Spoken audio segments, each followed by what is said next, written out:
the first interviews the Pink Floyd gave was in Canada, on CBC. There are precious few recordings of Syd Barrett talking about those early days, and this is one of the few. Syd Barrett, Roger Waters, and Nick Mason on CBC. In a frenetic haze of sound and sight, a new concept of music has begun to penetrate the senses of Britain's already hopped-up beat fans. Some call it free sound. Others prefer to include it in the psychedelic wave of isms already circulating around the Western Hemisphere. But this music, here and now, is that of the Pink Floyd, a group of 4 young musicians, a light man, and an array of equipment sadistically designed to shatter the strongest nerves.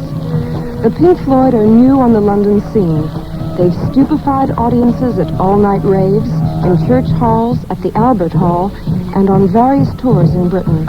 They've yet to make their debut on records. But perhaps the Pink Floyd themselves are most qualified to tell you what it's all about.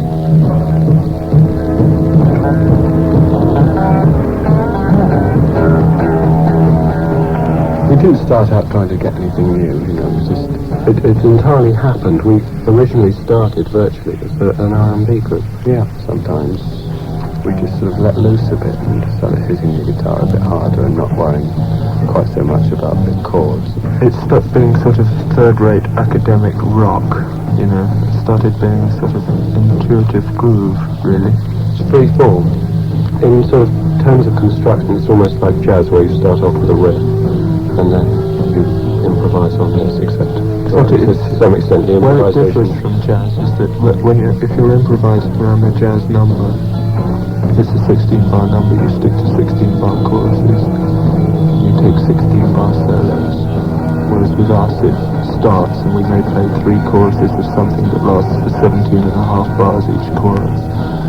And then it'll start happening. And it'll stop happening when it stops happening, and it may be 423 bars later, or 4. And it's not like jazz music, because we don't want to be pop stars, we don't want to be jazz music. Yeah, exactly. And I mean, we play for people to dance to. They don't seem to dance much now, but that's the initial idea. So we play loudly, and we're playing with electric guitars. So, we're utilising all the volume and all the effects you can get. But now, in fact, we're trying to develop this by using the light. Yes, of course. But the thing about the jazz thing is that we don't have this great musician thing, We don't really look upon ourselves as musicians as such, period. Reading the dots, all that stuff. How important is the visual aspect of the production? Very important. It's quite a revelation to have people operating something like lights while you're playing, as a direct stimulus to what you're playing. It's rather like audience reaction, except it's sort of on a higher level. You can respond to it, and then the lights will respond back. There are various sorts of lights. There's simply flashing spotlights that are worked off a sort of control board, rather like a piano, so that they can be used very rhythmically. And then there are sort of effect lights that are usually coloured slides or wet slides, which are slides with some sort of liquids on them, that you get some movement.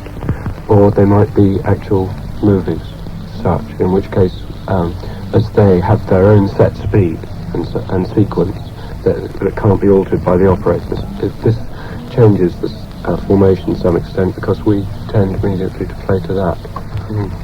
What happens at a performance? What happens with your audience? What's the feel you get? Well, if we get very excited, and we get very excited when we're playing very well, then the audience gets very excited as well, Do they dance? They may dance. It depends upon the sort of number and what's happening. Yeah, and anyway, you hardly ever get this sort of dancing right from the beginning that you get just as a response to the rhythm. Usually people stand there, and if they sort of work themselves into some sort of hysteria while they're there.